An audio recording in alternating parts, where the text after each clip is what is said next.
Сәлем достар.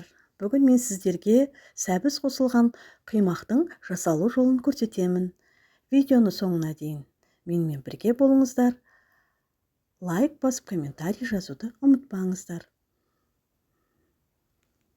Алдымен біз қимақтың заттарын дайындап аламыз. Бізге жұмыртқа, қант, ұн, сүт, сұйық май қажет болады. Ыдысымызға сүтті құйып,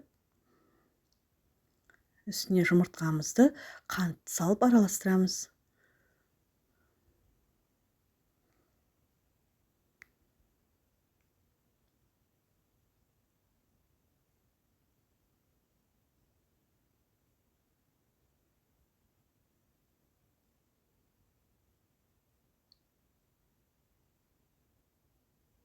Одан кейін үстіне ұнды саламыз.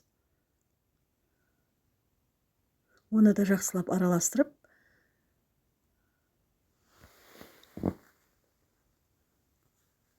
үстіне сұйық майды құямыз.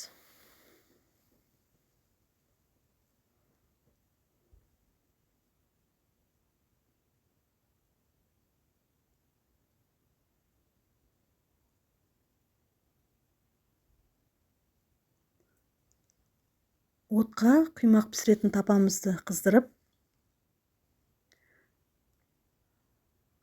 қоямыз. Сұйық майды құйып, үстіне араластырып болған соң, қызған тапамызға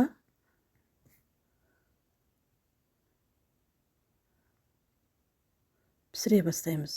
Алдын ала тапамызды, қызған тапамыздың үстіне сұйық майды құйып, жабысып қалмас үшін майлап қоямыз.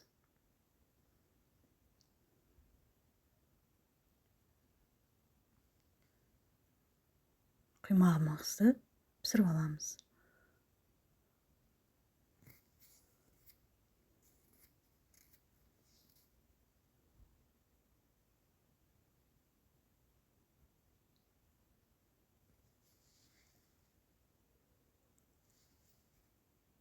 Көріп тұрғандарыңыздай, құймақты кезек-кезегімен пісіріп аламыз.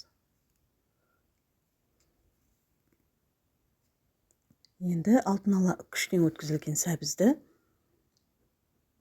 отқа тапамызға сұйық майды қыздырып, қуырып аламыз.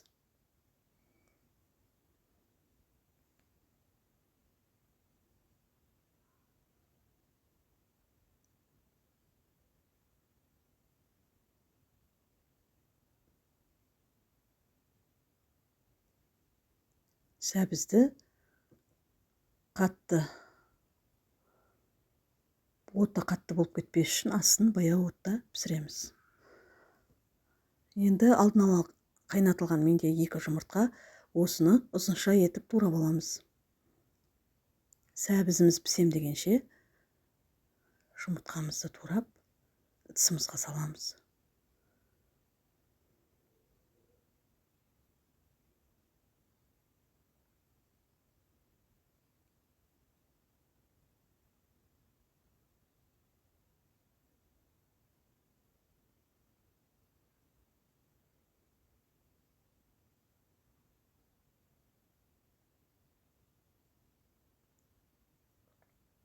Енді жаңа тапада дайындалған сәбізді, қуырылған сәбізді жұмыртқаның үстіне саламыз. Тұз, бұрышымызды салып, қара бұрыш саламыз. Жақсылап араластырамыз. Сөйтіп, пісіріп алынған құймақтың ортасына салып, жинақтаймыз.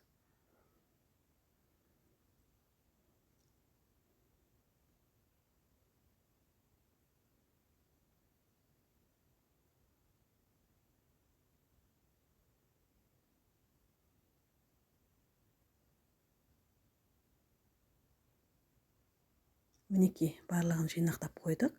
Енді отқа тапамызды қойып, үстіне сұйық майды құйып, құймақтарымызды пісіріп аламыз. Сіздер де жасап көріңіздер, таңғы асқа өте дәмді.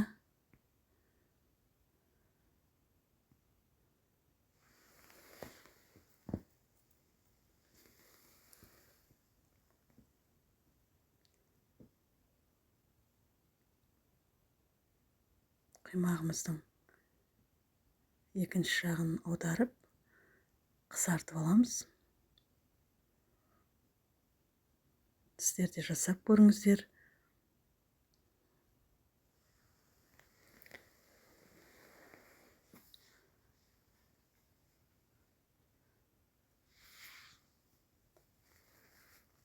Менің каналыма тіркеліп, лайк басып пікірлеріңізді қалдырыңыздар. Сіздермен бірге болған Жанар. Менімен бірге болғандарыңыз үшін көп рахмет сіздерге.